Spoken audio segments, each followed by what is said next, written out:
वही कथा, वही रोज रोज वही कीजिए, क्या सुनना कथा को। सेठानी ने कहा चले जाओ ना, कथा सुनने से आपका जो मति भ्रम है ना ठीक हो जाएगा। सेठ जी ने कहा कि अरे वहां पैसा लगता है, वहां जाओगे मंदिर जाओगे तो सुनैना जी पर्ची लेकर पहुंच जाएंगे, पैसा लगता है, बिना पैसा के कुछ होता नहीं। सेठ जी ने कहा कोई बात नहीं, चलो चलते हैं, आप कहते हैं। अलमारी खोली, एक अलमारी में से सिक्का सोने का निकाला। पहले सोना चांदी का सिक्का चलता था पहले जमाने में, आजकल तो लोहे का हो गया। पहले सोने का सिक्का चलता, गिन्नियां चलती थी। तो एक सोने का सिक्का जिसको असरफी भी कहते थे, क्या कहते थे? असरफी। वो असरफी हाथ में लिया और कथा सुनने के लिए चल दिए। अब कथा सुनने के लिए आए और बैठे, कथा श्रवण किया।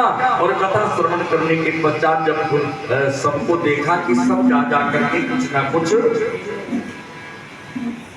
चढ़ा रहे हैं, तो सेठ जी ने कहा कि चलो मैं भी चढ़ा दूं।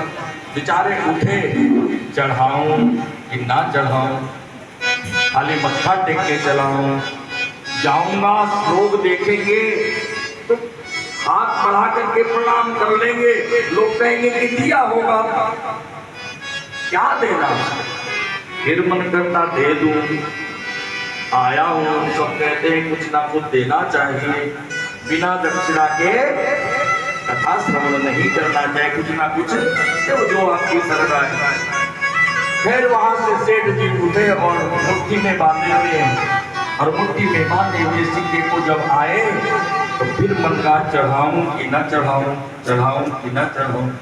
फिर मन में आया चलो आया हूं तो चढ़ा ही देता है, और चढ़ाने के लिए कहा चलो एक बार दर्शन तो कर लूं, अब नहीं ये मिलेंगे, अब ये तो दूसरे के पास चले जाएंगे, अब मुझे ये मिलने वाले हैं नहीं, इसलिए एक बार दर्शन कर लेता हूँ। हाथ खोला तो गर्मी के कारण पसीना आ रहा, और पसीना को देखा कहा अच्छा तू भी रो रही है, नहीं जाऊंगी, कोई बात नहीं, अब मैं तुझे जाने ही नहीं दूंगा। सेठ जी रो रही है बेचारी, हमें छोड़ करके जाना नहीं।